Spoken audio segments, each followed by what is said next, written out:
Hola tout le monde, aujourd'hui je vous retrouve pour une vidéo sur le chlorophytum. Alors qu'est-ce que c'est que cette chose? Eh bien vous voyez, c'est les petites bébêtes que j'ai derrière moi. Alors le chlorophytum, c'est la plante par excellence pour ceux qui n'ont pas la mano verde, la main verte. Souvent j'entends, oui mais moi je ne peux pas tenir une plante, non mais moi le plastique c'est automatique, etc. Ou non j'en rachèterai une autre. Le chlorophytum les amis, c'est la vie, c'est la solution pour vous, mais aussi pour ceux qui sont passionnés des plantes et qui les bichonnent peut-être un peu plus que d'autres. Dans tous les cas, le chlorophytum, je vous explique. Aussi appelée la plante araignée, donc c'est une plante de la famille des Liliacées, et elle a la particularité en fait finalement de ne jamais vraiment mourir, ou en tout cas un petit peu toujours de renaître de ses cendres, une sorte de plante phénix un peu. Le principe est assez simple, elle se constitue un peu d'une base assez solide, on va dire appelée la plante mère, et à partir de cette plante mère, on a des petits stolons qui se développent, je vous montre. Donc les petits stolons, ils sont comme ceci, hein, voilà, donc ça rappelle un peu les stolons que font les fraisiers. Et au bout de ces stolons, en fait, on a des petites plantules qui se développent. Et donc ces petites plantules, elles ne demandent qu'à finalement prendre racine dans un nouveau substrat, dans un petit pot. Alors ce qui est génial, en plus d'être une plante un peu increvable, c'est que c'est une plante qui produit en permanence eh bien, des mini-plantes, hein, des petits bébés d'elle-même, ce qui nous permet finalement d'avoir à profusion tout au long de l'année eh bien, des plantes pour pouvoir installer dans différents pots ou même créer différentes ambiances avec la même plante. Le coût de cette plante est relativement correct, c'est vrai qu'il est aussi entre, on dira 5 voire 10 euros, parfois 15, mais de façon générale, pour une plante comme celle-ci, pour qu'elle puisse finalement produire et finalement se reproduire, il faudra attendre peut-être une grosse année avant que vraiment elle puisse s'exprimer. Attendez, j'ai une mèche. Je deviens comme le chlorophytum, je fais des stolons partout. Excusez-moi. Bref. Donc je vais vous montrer quelques petites plantules qui sont finalement le fruit évidemment de cette plante mère.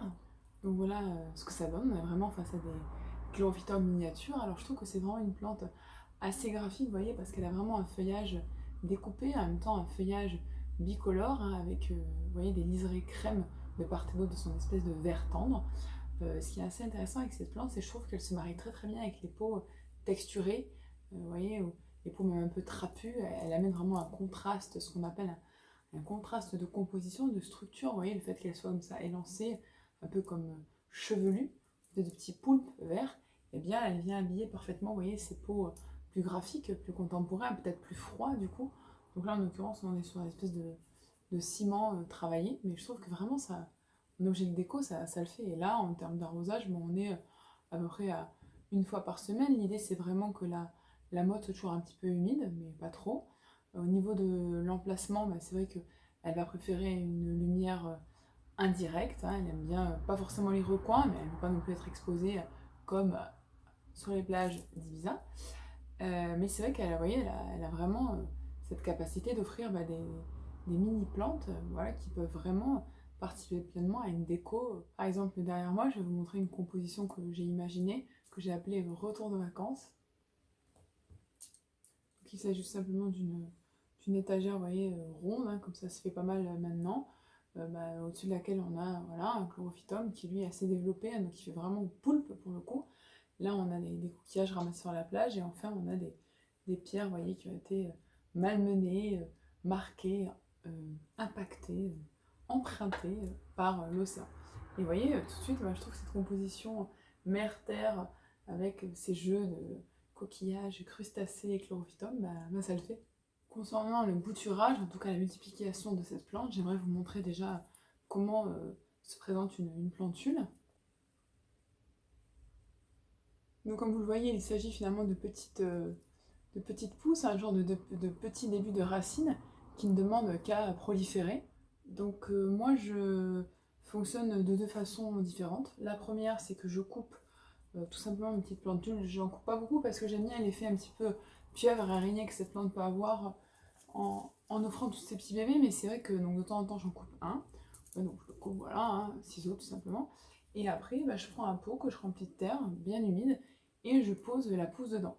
Il va se passer une espèce de petit phénomène où les premières feuilles vont un petit peu noircir, marronir, et après la plante va vraiment s'enraciner et se présenter de cette façon. Mais il y a aussi une autre façon qui, elle, est assez, enfin, plus graphique, plus originale, et qui correspond bien à ces ambiances qu'on voit de plus en plus, ces ambiances un petit peu laboratoire de curiosité. Je vais vous montrer. Il s'agit tout simplement de la fiole, vous voyez, donc là on peut pas être plus tendance, la fiole où finalement les radicelles vont se développer. Je vous montre.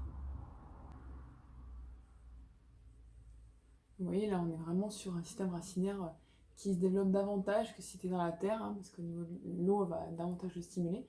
Donc là vraiment la plante serait prête pour être également replantée, mais j'aime l'idée de voir se développer finalement les racines, cette espèce de filaments, de cordes de racinaires. Enfin je sais pas, j'aime beaucoup ça graphique et en même temps ça permet de voir aussi comment le cycle de la vie se développe. Et moi j'aime beaucoup. Donc pensez à rajouter de l'eau parce qu'il faut toujours évidemment que ces petites pointes de racines soient toujours en contact avec l'eau. Mais je trouve que là encore, ces petits cheveux verts font tout leur effet. Pour finir, quelques petits conseils vis-à-vis de l'entretien du chlorophytum.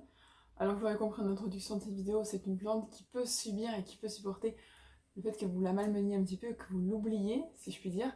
Alors c'est vrai qu'au niveau de l'arrosage, eh bien, on peut aussi l'accompagner de vaporisation des feuilles, elle va beaucoup aimer ça.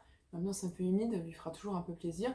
Et au contraire, si vous l'oubliez un peu, vous avez tendance à la laisser sécher.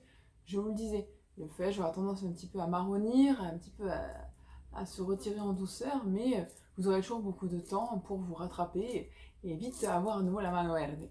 Donc ça c'était pour l'arrosage. Au niveau de la lumière, je vous le disais également, donc une belle lumière, mais pas un soleil direct, pas quelque chose qui va lui cramer les feuilles et qui va la traumatiser. Le stress hydrique et le stress comme ça de chaleur n'est vraiment pas favorable pour aucune plante finalement. Voilà. Et après concernant le rempotage, j'ai envie d'insister là-dessus parce que souvent on a tendance à nous vendre le chlorophytum dans un pot qui a vraiment une taille vraiment réduite. Et donc je vous conseillerais finalement de le rempoter tous les ans dans un pot ou même dans un cache-pot qu'on pourrait percer après tous les ans, de sorte à ce qu'il puisse vraiment proliférer, bien se développer et vous produire également plein de petites plantules nouvelles. Concernant le substrat, si vous avez l'opportunité à un terreau, c'est toujours mieux. Après, moi, je vous avouerai que, honnêtement, je fais toujours avec la terre que j'ai.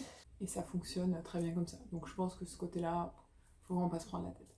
En tout cas, j'espère que cette présentation du chlorophytum, si vous ne le connaissiez pas, vous a plu, qu'elle vous a donné envie d'en acquérir un, qui sait, je ne sais pas. Ou, comme moi, finalement, de faire une espèce d'élevage de chlorophytum, aussi bien grand, moyen que petit. Mais vous l'aurez vu, je trouve que c'est vraiment...